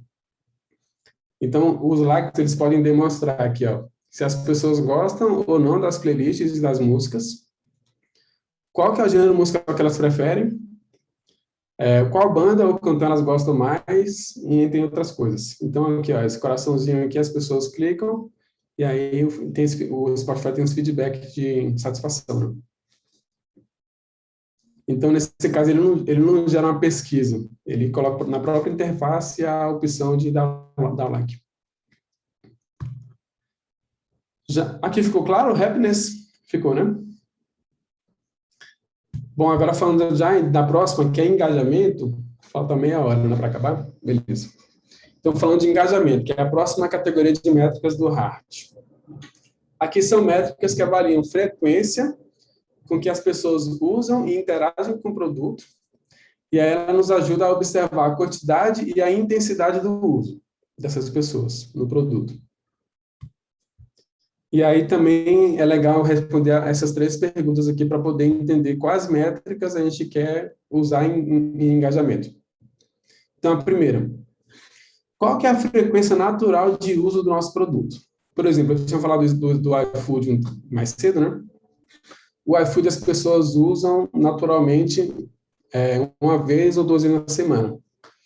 Então, quando eu tenho um engajamento de pessoas usando o produto entre 2 ou 3 vezes na semana, para mim é um engajamento bom, é normal. Aí o meu objetivo é aumentar esse engajamento. Agora, se o engajamento eu analisar que as pessoas estão usando uma vez no mês, quer dizer que está bem abaixo do engajamento natural. Porque o normal para mim hoje é para as pessoas usarem semanalmente. Então é importante vocês entenderem qual que é essa frequência natural do uso de cada produto.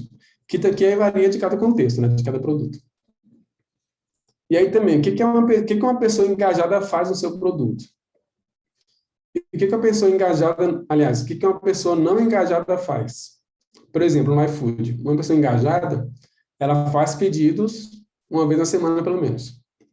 Uma pessoa não engajada, ela faz pedidos uma vez no mês ou nem faz. Então, eu entendendo isso, eu consigo entender o engajamento natural, né?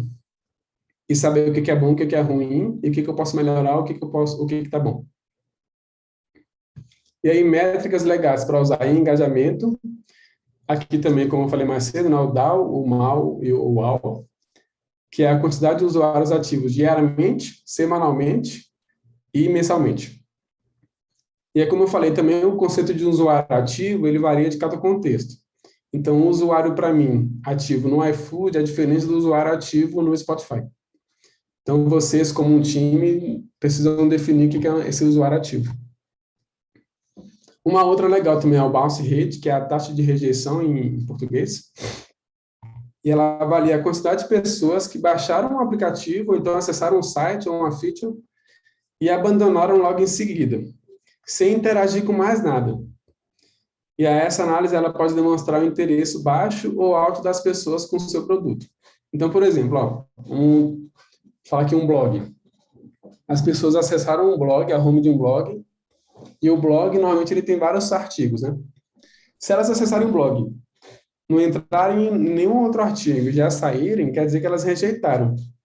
Porque se o meu intuito, como um blog, é fazer com que as pessoas leiam mais artigos que eu escrevi, se elas não leram nenhum, então elas não gostaram. Mas, por exemplo, um produto que eu trabalho, que é um dashboard que tem gráficos e ele não tem interação nenhuma, as pessoas elas podem entrar lá, não interagirem em nada porque não tem interação nenhuma e sair. Só que isso não quer dizer que elas rejeitaram. Elas talvez só rejeitem se elas saírem, se elas entrarem, ficarem 2 segundos e saírem. E isso para mim é rejeição. Mas se elas ficarem, sei lá, 1 minuto, quer dizer que para mim elas têm interesse. Então, a rejeição também varia de cada contexto. Marcos, Oi. só um detalhe, é porque você está falando do Balse, aconteceu isso recentemente no Carrefour, numa das nossas páginas, né? A gente estava com um índice muito grande de Balse numa página da Home, né, de uma feature do Carrefour. E aí, dentro desse contexto, qual que é a ação que nós devemos fazer nesse caso? Assim, poxa, tem uma página que está com Balse, qual que é a solução? A gente faz uma pesquisa com usuário de usabilidade, a gente faz uma análise de métrica, qual a forma da gente conseguir ter um resultado melhor quando a gente está nesse cenário? Uhum. Vocês têm que entender o que está rolando, qual é o problema, né? E aí isso pode ser tanto com entrevistas, com teste de usabilidade, ou talvez pode até ser um bug. Por exemplo, a plataforma de analisar esses dados com o Google Analytics pode não estar analisando direito. Talvez seja isso. Mas também pode ser realmente a usabilidade não está tão boa. Ou então, sei lá, essa página está meio poluída, com tanta informação que a pessoa não teve interesse nenhum. E aí, se você descobre entrevistando elas. Aí você pode colocar ou uma pesquisa nessa página, o C7, por exemplo, ou o MOOCs, ou realmente entrar em contato com elas e entrevistar ao vivo, né? Certo. Então, a melhor saída nesse caso é realmente conversar com o cliente, né? Nada muito através de métricas, por exemplo, pontos de contato através de mapa de calor. Você acha que essa parte, assim, mais longe do cliente não rola? Tem que ser realmente perto ali. Não, rola também. O mapa de calor é uma boa até análise. Você tem que encontrar a melhor forma de entender o motivo desse bounce rate alto, né? Então, se é com mapa de calor, se é com o número de acesso na página, se é analisando se o Google Analytics está coletando a informação direito, ou se é entrevistando os usuários, aí você decide de acordo com o seu contexto. O importante é tentar encontrar a resposta, né? Se você não encontrou a resposta lá no mapa de calor, aí você tenta encontrar entrevistando elas. Perfeito, obrigada. Você vai falar de ferramentas, Marcos?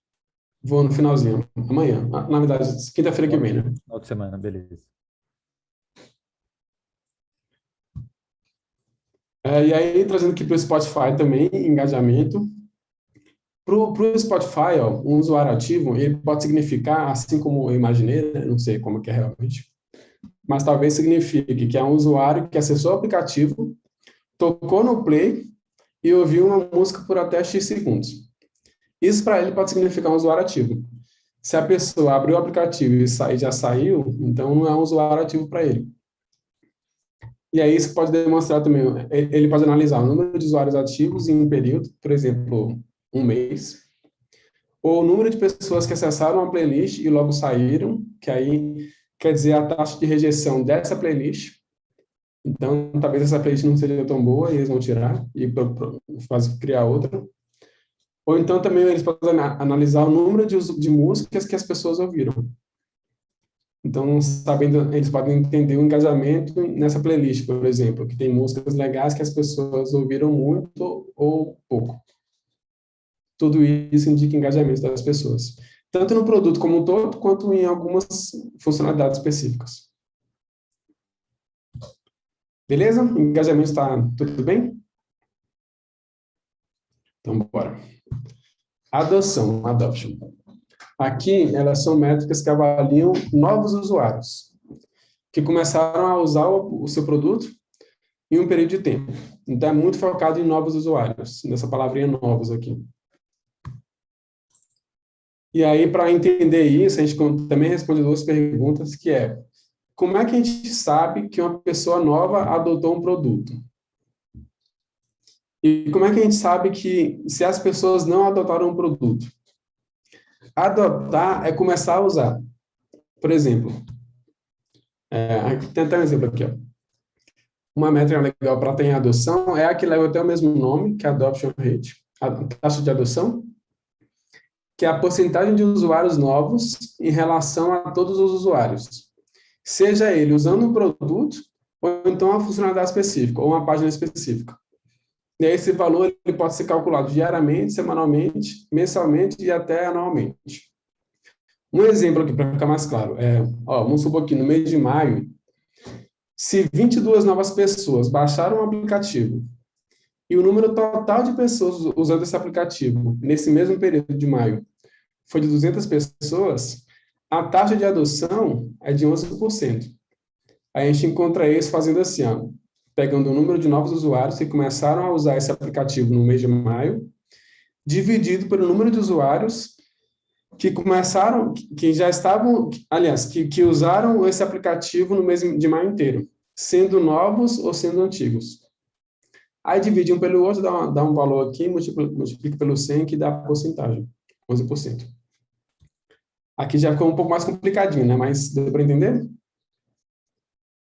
Beleza. Então, novos usuários são pessoas que... aqui explica melhor. Uma outra forma de analisar a adoção é analisando o tempo médio para a primeira ação.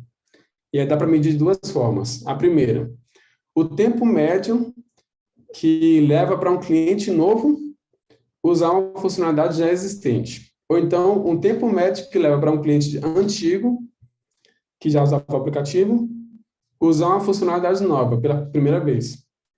Então, aqui a gente pode analisar quanto tempo que a pessoa leva para um cliente que acabou de entrar, leva para encontrar a nossa feature, ou então o tempo que leva para um cliente que já existe, que já é nosso, né, encontrar uma feature que a gente acabou de lançar. E aí isso também indica a adoção. Beleza? E aí no Spotify também, para ficar mais claro, o que ele pode analisar? Quantos usuários novos o Spotify ganhou nos últimos 6 meses? Ou então, quanto tempo que leva para um usuário novo acessar o Descobertas da Semana? E aí dá para comparar até isso, no caso do Spotify, entre o aplicativo desktop com o do celular e com o da TV também. E é saber qual que é a taxa de adoção de cada um desses. E fazer um comparativo, né? Omar, oi. Uma dúvida aqui. Como eu vou, então, colocar um cenário aqui que eu nunca utilizei essa métrica, por exemplo, dentro do meu produto, porque no meu cenário, por exemplo, é inovação aberta, o cara da startup, basicamente é um cara, ele nunca abriu isso para mim, não sei por quê, talvez por medo, porque o produto dele não, ou se ele de fato não tem. E aí eu consigo essa taxa aqui de 11%. Como é que você... Como se estabelece se isso é bom ou ruim? No primeiro mês eu não estabeleço, ou eu vou avaliar isso mensalmente, aí a partir disso eu pego ali uma média? Como você indica usar esse tipo de métrica nesse caso para saber se está ok ou não? Entendi. No caso de adoção, o ideal é que ela seja o mais alto possível. Então, quanto mais próximo de 100%, melhor. Porque isso quer dizer que todos os usuários adotaram a minha feature nova, ou então todos os usuários novos adotaram... aliás, muitos usuários novos entraram em um mês. E aí essa porcentagem você pode comparar com outros meses, por exemplo. Ok, entendo eu que 100% sempre vai ser melhor. Ótimo. Sim. Mas, por exemplo, se eu tenho... eu consigo mensurar que por segmento, por exemplo, de produto, que aquela é uma boa métrica, e se eu for novo no segmento, piorou, que é o caso, por exemplo, que é dentro de um mercado que não tem esse tipo de solução. Então, eu estou partindo de zero parâmetro, assim, sabe? Entendi. Ó, você pode fazer de duas formas. Ou tentar encontrar essa informação com concorrentes, o que é difícil, mas às vezes encontra, para saber qual que é a taxa de adoção deles. Ou então você começar a comparar com os meses anteriores. Se for o primeiro, você vai ter que esperar alguns meses para poder ir comparando com os outros, né? E aí, assim, não tem alto nem baixo. Talvez você nunca consiga atingir 100%. Mas é importante você saber, você com o seu time, né? Que a sua taxa de adoção hoje é essa e que vocês querem aumentar para tanto. Mas talvez esse tanto não seja 100%, talvez seja, sei lá, 15%. O importante é que vocês consigam aumentar. E aí, se vocês conseguirem encontrar dos concorrentes, melhor ainda, né? Por exemplo, o iFood, ele sabe qual que é o NPS, por exemplo, do Uber Eats. E aí ele faz essa comparação.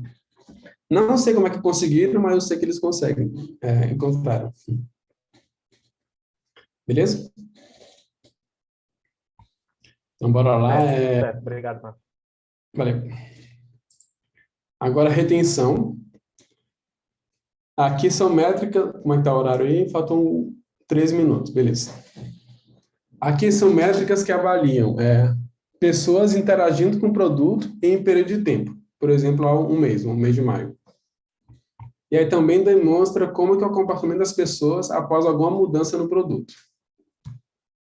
Para entender isso, a gente pode responder essas duas perguntas também, que é, o que uma pessoa retida faz? Ou então, o que uma pessoa que não está retida faz? Retida, nesse caso, são pessoas que começaram a usar o produto ou o serviço no início de um mês, no início de um período, e continuaram usando nos próximos dias e no mês inteiro, por exemplo. Tem até uma taxa aqui, ó, taxa de retenção. Ela explica isso, que é a taxa de pessoas retidas no produto, ou seja, que, como eu falei, né, continuam usando o produto do início ao fim de um período. E para calcular isso, a gente pega os usuários do final de um período, menos os usuários novos, dividido pelo número de usuários do começo. Para ficar mais claro, vamos fazer um exemplo aqui, ó. Vamos supor que no final do mês de maio, a gente tinha 120 pessoas usando o produto. Só que nesse mês de maio, 50 pessoas novas usaram. Aliás, começaram a usar. E a gente divide isso pelo número de usuários que estavam lá no comecinho de maio. Então, no comecinho tinha 100, no final tiveram 120, e nesse meio tempo entraram 50 pessoas. Aqui está faltando 30, né? É porque 30 saíram, que é o churn, que eu vou mostrar depois. Mas para entender a retenção, a gente calcula os usuários do final do período, os novos, dividido pelo número de usuários no comecinho desse período. E aí multiplica por 100 e dá uma taxa aqui. Então, a taxa de retenção de pessoas usando esse produto do início ao fim de um período é de 70%, que é uma taxa boa, está quase 100%. Então, quase todo mundo que estava usando no início de maio, continuou usando no final de maio. Tem também a taxa de churn, o churn eu já falei mais acima, né? Mas ele olha principalmente para o que o produto perdeu de receita ou de clientes. E para calcular isso, a gente pega os usuários perdidos dividido pelo total de usuários de um período. Então, como eu falei aqui, ó, a gente perdeu no mês de maio 30 pessoas que estavam usando o produto. Só que 150 pessoas usaram o produto nesse mês de maio inteiro, né? Então, a gente pega 30, divide por 150, e aí dá um valor aqui, a gente multiplica pelo 100 e dá a porcentagem. Então, a taxa de churn aqui desse produto é de 20%. Então, de 100 pessoas que usavam o produto, 20% delas saíram no mês de maio. A gente perdeu, né? Ou reduziram o plano.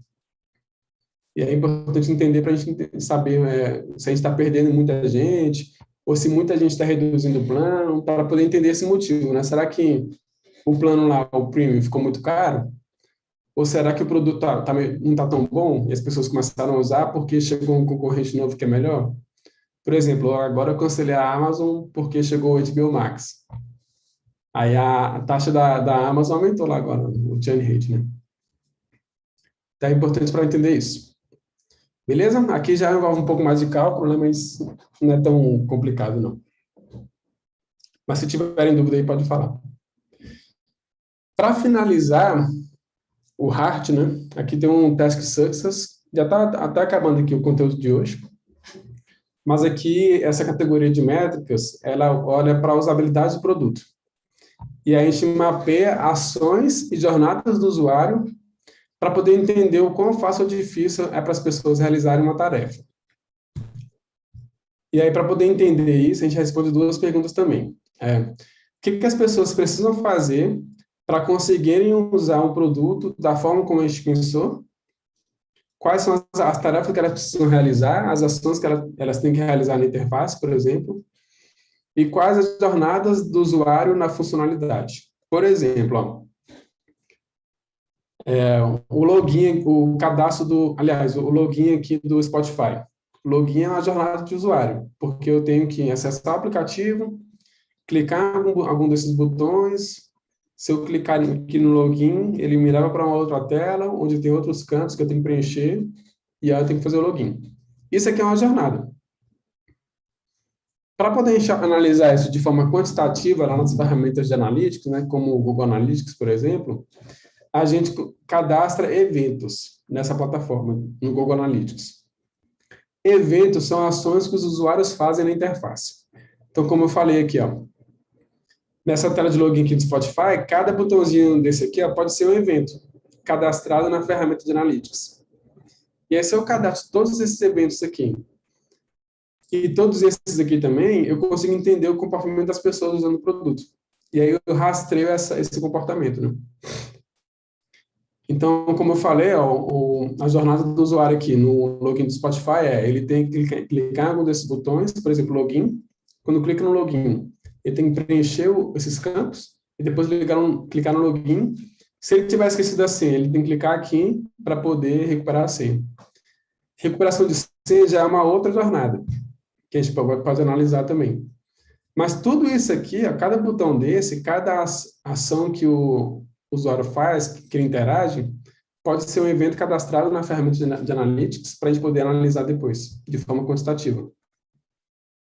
E aí, com isso, a gente consegue entender se está indo bem ou não. Aliás, eu não sei quem perguntou sobre a taxa de rejeição, né, no Carrefour. A gente pode entender, olhando para os eventos cadastrados, o comportamento do usuário, por que essa página não está indo bem, se as pessoas estão clicando em algum lugar, qual é o comportamento que elas estão fazendo. Além de analisar também lá o mapa de calor, por exemplo. Mas, por exemplo, o iFood também, para eu fazer um pedido... Aliás, alguém falou aí? Não, falei perfeito, muito bom. Ah, tá. Lá no iFood, para eu fazer um pedido, eu tenho que acessar o aplicativo, procurar um restaurante, escolher um produto, escolher a forma de pagamento, fazer a compra, e depois ainda tem que avaliar lá o entregador e o restaurante. Isso tudo é uma jornada. E aí eu posso entender, analisando esses eventos, aonde que as pessoas estão parando, se elas estão parando lá na escolha do produto, ou se elas estão completando a jornada inteira, quantas pessoas estão completando a jornada inteira, quantas não estão, tudo isso a gente consegue analisar para entender o comportamento. Ficou claro? Massa, né? E aí, gente, eu queria propor uma prática aqui, mas não vai dar tempo, então fica para a próxima aula. Mas a ideia é a gente preencher o Heart dividido em grupos, e a cada grupo escolhe aqui um produto desse, qualquer um, para poder preencher o Heart e analisar lá, entender as métricas que a gente pode usar para analisar felicidade, happiness, engajamento, adoção, retenção e task success. Isso na prática, né? Então, fica para a próxima aula aí. Espero que tenham gostado. Foi muito conteúdo, né? Mas acho que foi legal. E acabei obrigado, Marcos. Muito bom, Marcos. Muito legal mesmo. Valeu, gente. Muito bom, obrigada, viu, Marcos? Um dos melhores formatos de aula, viu, Marcos? Obrigado. Fique com esse elogio aí para você. Opa, obrigado. Fico feliz agora. Muito bom você trazer exemplo prático a cada conceito na hora que ele é dado. Porque tem muito playboy que chega bota um monte de conceito e não exercita nada, e aí fica aquela montanha de coisa para pensar, né? Então, Gente, bom ponto aí. E sabe como é que eu descobri isso? Fazendo pesquisas de avaliação, de satisfação. Perguntei para as pessoas como é que era a aula, como é que era a didática, me deram os feedbacks e eu fui melhorando. Então, eu analisei as métricas da minha própria aula. Bichão, hein? Funcionou. Já pode até dar aula, olha lá. Ótimo. Valeu, gente. Ó, até quinta-feira, se quiserem tirar dúvida aí, pode mandar um WhatsApp aí que eu respondo, ou por e-mail também, ou no LinkedIn.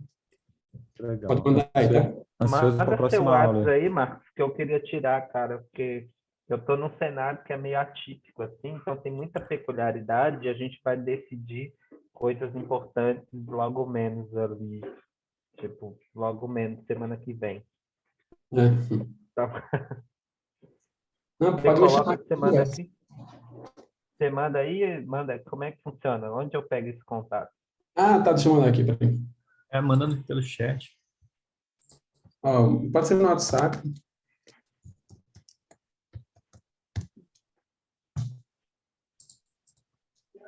Sucesso.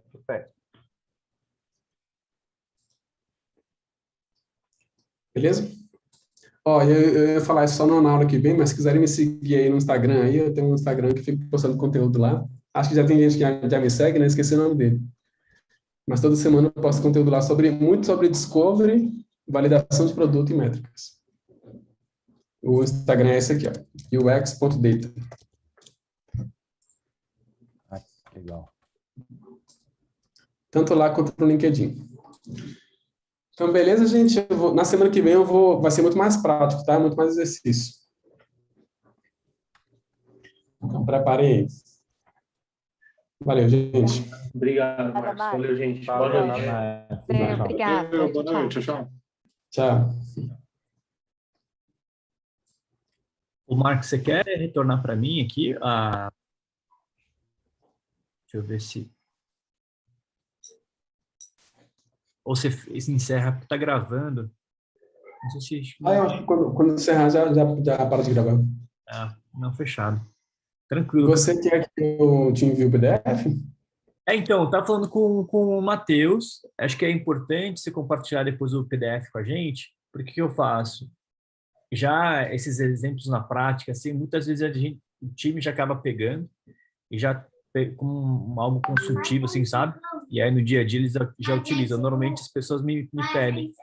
Vai um pouquinho. Tá. Pode ser, eu mando aqui. Eu mandei para o Pinheiro, mas eu mando para você. Combinado. Pode deixar. Beleza. Eu até queria depois, no final do curso, enviar uma pesquisa de satisfação, como eu falei que eu envio, né? Vamos sim, acho que é importante. Normalmente, né, o Matheus, o Nery, ele cria lá um formulário, se tiver ele já pronto, a gente até, né, na hora que a gente vai encerrar aqui um pouquinho antes, 5 minutinhos antes, a gente dispara, e acho que até já o engajamento já é na hora, assim, sabe?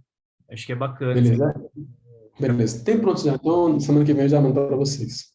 Legal. Fechado. Parabéns, cara, muito boa aula. Acho que, de fato, quando você traz na prática, já traz alguns exemplos, fica muito mais fácil, sabe?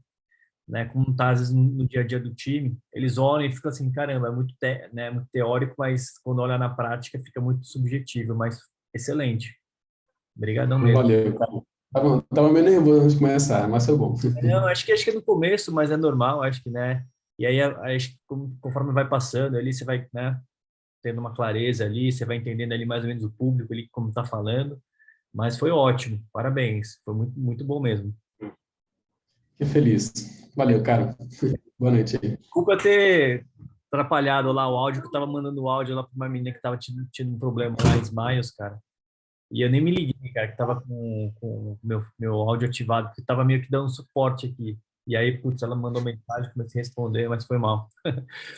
Não foi nada, não. Fechado, então, doutor. Foi vergonhoso, né? Valeu, cara. Coração. Boa noite. Tchau.